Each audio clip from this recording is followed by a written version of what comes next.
ঠাকুরের ভোগ এই মুহূর্তে যাচ্ছে। আর এই বাড়িটা হলো সেই বাড়ি, এই দ্বিতল বাড়ি। এখানেই রামকৃষ্ণ পরমহংসদেব ছিলেন আর তার স্মৃতিতে সামনে একটা ফটক করা হয়েছে। 1886 সালে 1 জানুয়ারি সেদিন ভগবান শ্রীরামকৃষ্ণ বিকেলবেলায় এই আম গাছের চতুর্দিকে মানুষ পুষ্পর মালা অর্পণ করছে আর প্রচুর মানুষ এই সময়।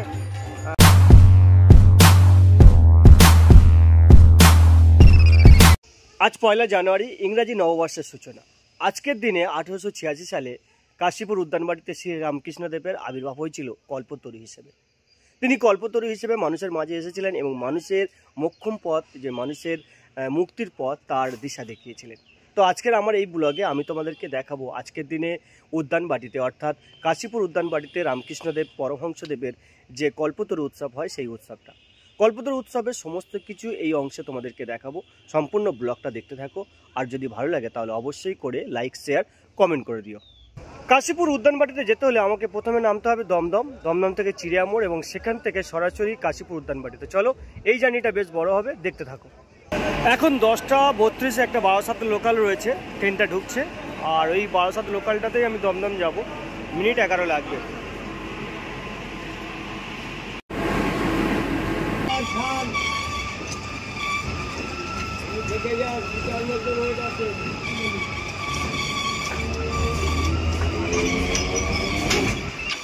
দমদম জংশনে চলে এসেছি। এখান থেকে আমাকে চিড়িয়ামোড় যেতে হবে। তো চলো, চিড়িয়ামোড় থেকে যাব সোজা উদ্যানবাটি। ওখানেই গিয়ে এবার তোমাদের সাথে কথা হবে।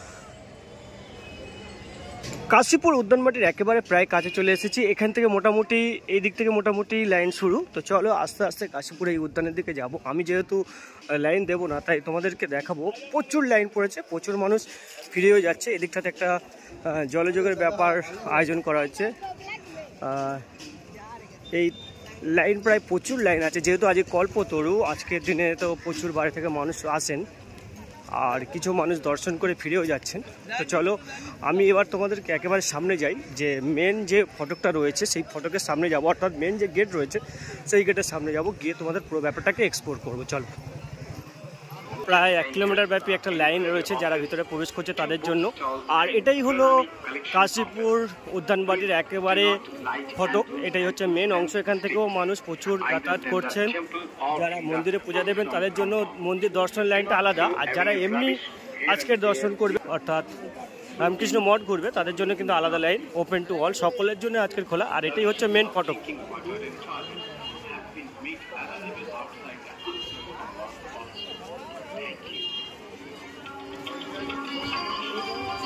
চলো এবার ভিতরে প্রবেশ করি এবং ভিতরের পরিবেশটা তোমাদেরকে দেখাই। আজকের কিভাবে সেজে উঠেছে উদ্যানবাড়িটি সেটা তোমাদেরকে দেখাই। প্রচুর মানুষ যাচ্ছেন তারা দর্শন করবে বলে। তো চলো আমিও ভিতরে প্রবেশ করি আর তোমাদেরকে ব্যাপারটা দেখাই।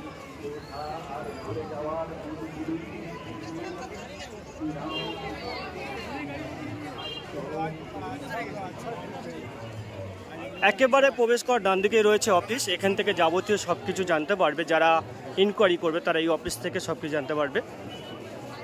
এখানে অফিসের প্রচুর সদস্যরা রয়েছে।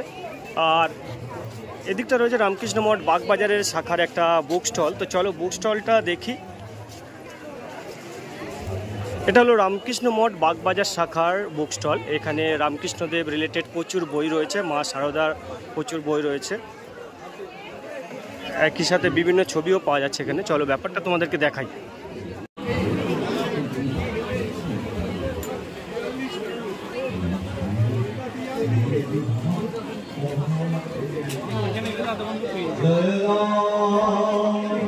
কাশীপুর উদ্যানবাড়ি প্রায় 3 দিন ধরে প্রোগ্রামটা চলবে। এটা হচ্ছে তার সূচি, অর্থাৎ অনুষ্ঠান সূচি।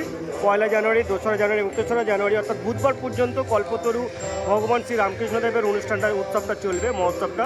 তো এই হচ্ছে তার ব্যানার। মঞ্চে প্রবেশ করার একেবারে বাম দিকে কিন্তু একটা বড় স্টেজ করা হয়েছে এবং এদিকটাতে হরিনাম সংকীর্তন হচ্ছে। প্রচুর মানুষ এই সময় হরিনাম সংকীর্তনে আস্বাদন নিচ্ছে। তো চলো ভিতরটা যাই, এবার হরিনাম সংকীর্তন ব্যাপারটা তোমাদেরকে দেখাই।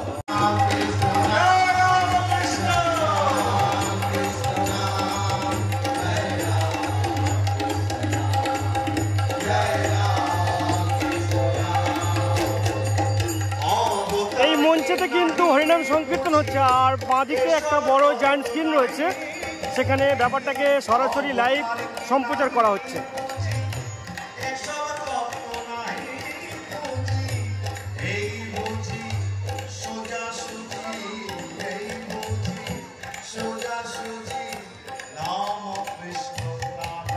উদ্যানবাটির এটা একটা বড় আম্র গাছ, অর্থাৎ আম গাছ। এই আম গাছের চতুর্দিকে মানুষ পুষ্পর মালা অর্পণ করছে, আর প্রচুর মানুষ এই সময় ভগবানের প্রতি শ্রদ্ধা জানাচ্ছেন। তারা এখানে পুষ্প অর্পণ করছে, পুষ্পের মালা অর্পণ করছে। প্রচুর মানুষ রয়েছেন, শ্রদ্ধা এবং ভক্তি এখানে কিন্তু একেবারে মিলেমিশে একাকার।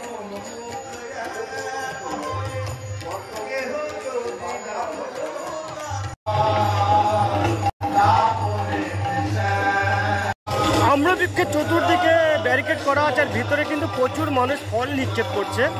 বিভিন্ন ধরনের ফল, কমলা লেবু, শসা, আপেল, এই সমস্ত ফলগুলো কিন্তু মানুষ এখানে শ্রদ্ধার সাথে অর্পণ করছে।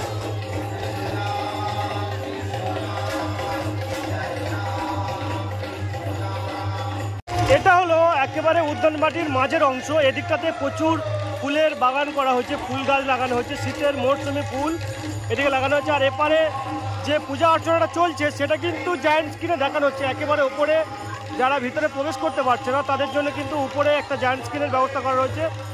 আর একেবারে উপরে অর্থাৎ দোতলার উপরে তোমাদের চৈতন্য হোক এমনটা লেখা রয়েছে। আর রামকৃষ্ণ পরমহংসদেব রয়েছেন, তিনি তার অঙ্গিতে। আর মানুষ এখানে কিন্তু লাইন দিয়ে দীর্ঘ অপেক্ষা করছে, দীর্ঘক্ষণ ধরে অপেক্ষা করছে তারা সেই সন্ধিক্ষণের সাক্ষী থাকার জন্য। আর এই দিকটাতে হরিনাম সংকীর্তন হচ্ছে, তার লাইভ টেলিকাস্ট তো চলছে।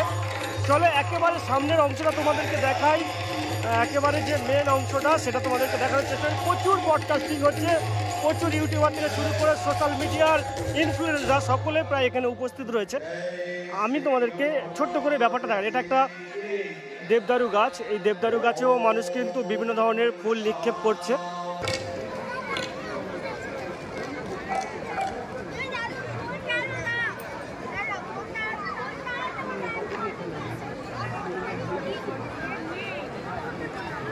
ঠাকুরের ভোগ এই মুহূর্তে যাচ্ছে। আর এই বাড়িটা হলো সেই বাড়ি, এই দ্বিতল বাড়ি। এখানেই রামকৃষ্ণ পরমহংসদেব ছিলেন, আর তার স্মৃতিতে সামনে একটা ফটক করা হয়েছে। তার সেই মহান বাণী আশীর্বাদ করি তোমাদের চৈতন্য হোক, সেটা লেখা রয়েছে। আর চলো সামনের অংশটা তোমাদেরকে দেখাই।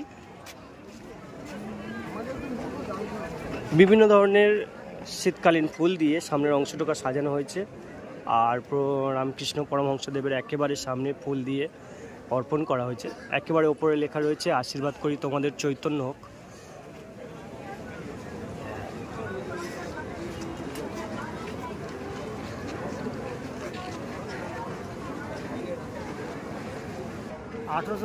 সালে 1 জানুয়ারি সেদিন ভগবান শ্রীরামকৃষ্ণ বিকেলবেলায় এই যে বাড়িটা দেখছেন, এই বাড়ি থেকে হাঁটতে হাঁটতে ওই গেটের দিকে যাচ্ছিলেন। তার আগে কিন্তু ভালো রকম অসুস্থ ছিলেন, প্রায় 15-20 দিন মতো। আর ওই ছাদের উপর থেকে নামেননি, একদম বিছানাতে ছিলেন। কিন্তু 1886 সালে 1 জানুয়ারি উনি হাঁটতে হাঁটতে ওই আম গাছটা পর্যন্ত যখন গেছেন, তো তখন নাট্যকার গিরিশ ঘোষ বাগবাজার থেকে শ্রীরামকৃষ্ণকে দর্শনের জন্য আসছেন। আর অনেক ভক্ত এসছেন, তারা কিন্তু কেউ সন্ন্যাসী নয়, সবাই হচ্ছে গৃহস্থ। গিরিশ ঘোষ যখন ওই ভিতরে ঢুকেছেন প্রথম, তো শ্রীরামকৃষ্ণকে প্রণাম করে বলছেন যে আপনি সাক্ষাৎ দেবতা। বলে কি বলছো? যে আমি কি বলবো, ব্যাস বাল্মীকি আপনার ব্যাখ্যা করতে পারবে না, আমি আপনার ব্যাখ্যা করবো কী করে? তো ঠাকুরকে তখন বললেন যে আসো, আজ শ্রীরামকৃষ্ণদেব কল্পতরু হয়ে গেছে। গিরিশ ঘোষ যখন বলছেন, তো তখন অনেকজন আসছেন। গিরিশ ঘোষ এসছেন, তারপরে যিনি এসছেন হরিশ মুস্তাফি বলে একজন। এরকম করে একের পর এক যাদের মনে যা যা সংকল্প ছিল, সেদিন ঠাকুরের কাছে যা যা চেয়েছেন তারা প্রত্যেকেই সব পেয়ে গেছেন। এবং সবথেকে আশ্চর্যের বিষয় কি আছে, যে একটা খুব গরিব ভক্ত ও দূর থেকে দেখছে, কারণ শ্রীরামকৃষ্ণদেবের কাছে যারা এসছেন সেদিন তারা সব বাইরের জগতে অনেক প্রতিষ্ঠিত, কিন্তু ও দূর থেকে দেখে মনে মনে ভাবছে যে আমি যেরকম গরিব থাকবো। তো শ্রীরামকৃষ্ণদেব তাকে একবার চোখের দেখা দেখে মনে মনে বলেছিলেন যে তোরও হবে। তো পরবর্তীকালে সেই গরিব যুবক আর ব্যবসা করে অনেক বেশি প্রতিষ্ঠিত হয়েছিলেন, এবং পরে বসুমতী পত্রিকার তার কোম্পানি চলত, এবং তিনি পরে রামকৃষ্ণ মিশনে বহু অর্থ সহযোগিতা করেছেন। তো আজকের দিনটির গুরুত্ব এরকম। আর আমরা যে হ্যাপি নিউ ইয়ার বলে চিৎকার করে উঠি, সেই দিনটাকে নূতন মোড়কে ঠাকুর নিয়ে আসার জন্য শুভ কল্পতরু দিবস হিসাবে পালন করলেন। আমাদের সনাতন ধর্ম, সনাতন সংস্কৃতির সঙ্গে ঐতিহ্য রেখে আজকের দিনটা যাতে আমরা পালন করি, বোধহয় সেদিকে দৃষ্টি রেখেই আজকের দিনটার এত বড় গুরুত্ব। আমরা আসি এবং পুরো বছরটা যাতে ভালো যায় সেই জন্য শ্রীরামকৃষ্ণদেবের কাছে প্রার্থনা করি আমাদের সবার ভালো কাটুক এবং যারা দেখছেন তাদের সবার ভালো হোক, মঙ্গল হোক। শ্রীরামকৃষ্ণ চরণে এই প্রার্থনা। এদিকটা হলো প্রসাদের লাইন, যারা প্রসাদ নেবে তারা এই লাইন দিয়ে কিন্তু ভিতরে প্রবেশ করতে হবে।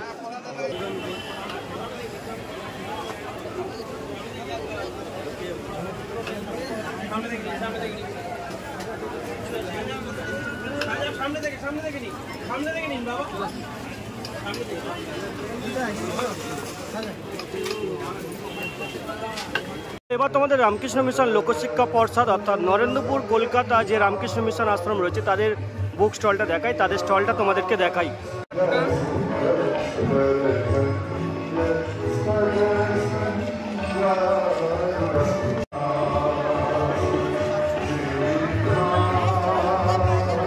এদিকটাতে রয়েছে রামকৃষ্ণ মিশন সারগাছি আর রামকৃষ্ণ মঠের বড়নগরের বেশ কয়েকটা স্টল, সরিষা স্টল। তো সেই স্টলগুলো তোমাদেরকে দেখাই। এখানে দক্ষিণ 24 পরগনার যে সরিষা রয়েছে সেই সরিষারও একটা স্টল রয়েছে। আর সরিষাতে এই মুহূর্তে কৃষি মেলাও চলছে, তো সেই কৃষি মেলাটা তোমাদেরকে দেখাবো, একটু ওয়েট করতে হবে।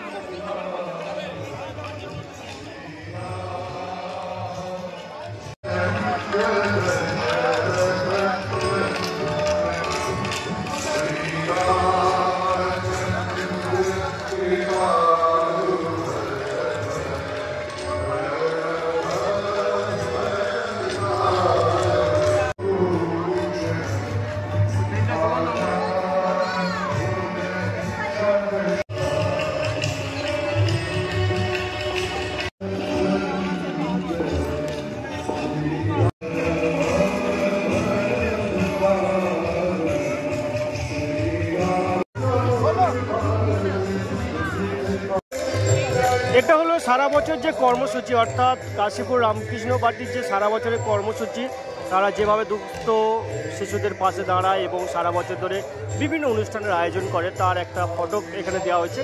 টোটাল ফটক অর্থাৎ সারা বছরের যে ক্রিয়াকর্ম, তার এন্টায়ার সারা বছরের যে কাজকর্ম তার ছবি দেওয়া রয়েছে। পূজা অর্চনা থেকে শুরু করে পড়াশোনা এবং ড্রোন ভিউসও রয়েছে, আশ্রমের যে ড্রোন ভিউস সেটাও রয়েছে এখানে। আর মহাপ্রভুর যে পথপ্রদর্শক মহাপ্রভু অর্থাৎ রামকৃষ্ণদেবের পথকেই তারা এগিয়ে নিয়ে চলেছে তাদের কর্মের মধ্যে দিয়ে।